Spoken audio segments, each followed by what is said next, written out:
De mon enfance, j'entends souvent parler de l'amour. À l'église et dans mon entourage, on ne prône que l'amour. Même au cabaret, on ne chante que l'amour. Partout, on l'exalte jusqu'à le rendre trivial, à tel point que même ceux qui font le mal et la violence aux autres en ignorant la souffrance qu'ils subissent se cachent derrière ce mot amour. Là, je désigne surtout certains d'entre nous qui exploitent et méprisent les autres jusqu'à exprimer leur vie sous prétexte de l'amour. Amour de leur famille ou de leur pays, amour de leur classe sociale ou ethnie, amour de leur race, partis politiques, j'en passe. C'est vraiment dommage, regrettable, déplorable. C'est vraiment dommage, regrettable, déplorable. C'est vraiment dommage, regrettable, déplorable d'entendre comment on loue l'amour sans toutefois le faire apparaître dans sa manière d'être. Soyons conscients que l'amour sophistiqué détruit au lieu de construire et que l'amour passif ne change rien, car sans l'amour agissant, la paix est impossible. Sans l'amour agissant, la paix est impossible du fait qu'il est absurde de concevoir la paix.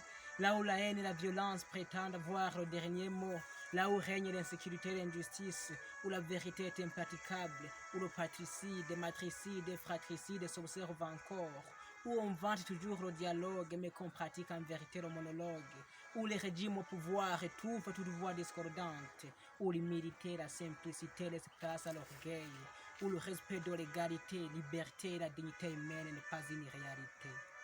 C'est vraiment aberrant et déraisonnable. C'est vraiment aberrant et déraisonnable.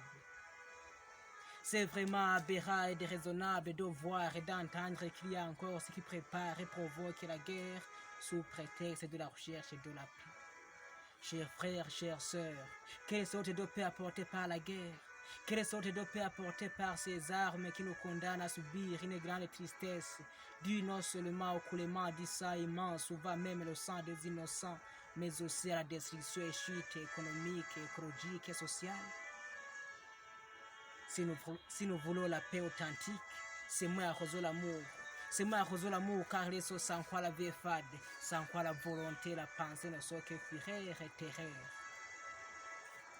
Si nous voulons la paix dans ce monde ravagé par la soif du pouvoir et de l'avoir, c'est moi à cause de l'amour, l'amour inconditionnel et désintéressé, fondé sur la prise de conscience de soi comme un être de dignité, de bonté, de valeur, pour pouvoir reconnaître la valeur et la dignité d'autrui, quelle que soit sa condition physique, mentale, sociale ou morale. L'amour fondé sur la gratuité, la reconnaissance du droit à la liberté de pensée, de conscience, de religion et d'association, d'opinion et de réunion. L'amour qui, même en cas de conflit ou de mésentente, nous conduit à la réconciliation via le consensus et le pardon. Amour qui nous pousse à défendre et à venir en aide les veuves et tous les vierges délaissés, les orphelins et tous les enfants mal aimés, blessés par manque d'affection familiale ou sociale, les pauvres et les petits, les méprisés et les opprimés. L'amour qui nous presse de consoler matériellement et spirituellement ou moralement les malades et les désespérés, les victimes de la faim et de tous les fléaux, les prisonniers dont certains sont même accusés injustement et tous les rejetés de ce monde. Chers frères, chères sœurs, qui d'autre serait vraiment artisan de paix plus que celui ou celle qui pratique un amour pareil? Qui d'autre serait vraiment artisan de paix plus que celui ou celle qui aime autrement qu'en parole? Franchement, personne. Franchement, personne. C'est pourquoi tout acte d'amour est une œuvre de paix. Voilà donc pourquoi tout acte d'amour est une œuvre de paix. C'est une œuvre de paix parce que l'amour est une meilleure voie pour instaurer la paix libératrice et inclusive. La paix qui n'est pas seulement extérieure comme absence de guerre, mais aussi intérieure comme tranquillité de l'âme. Ce chemin que nous devons mener ensemble sans exception aucune. Cet édifice que nous devons ériger en synergie où chacun doit apporter sa part à travers les simples gestes quotidiens par lesquels on renonce à la logique de la violence, de l'exploitation et de l'égoïsme, entre autres le partage, l'écoute empathique et la compassion envers nos prochains et envers toutes les personnes humaines, surtout envers ceux et celles dont la vie semble être une histoire avec prologue mais sans épilogue. Malgré les découragements provenant d'ici et là, prenez courage, vous qui avez déjà compris que seul l'amour peut nous faire parvenir à la paix intégrale, véritable et durable. vous contaminez et séduit par l'amour de Dieu, qui continue à aimer autrement qu'en parole, à vous engager en vous donnant pour de vrai jusqu'au bout.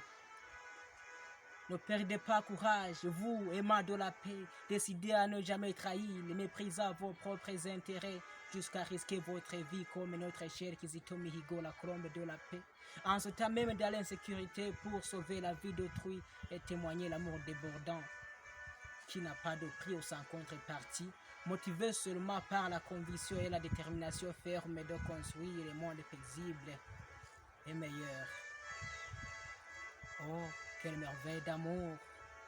Quelle merveille d'amour! Sachez que la paix authentique sera une réalité lorsque l'amour sera une attitude qui ne vise qu'à promouvoir l'autre dans toutes ses dimensions fondamentales et dans toutes les circonstances diverses de sa vie. Je vous remercie.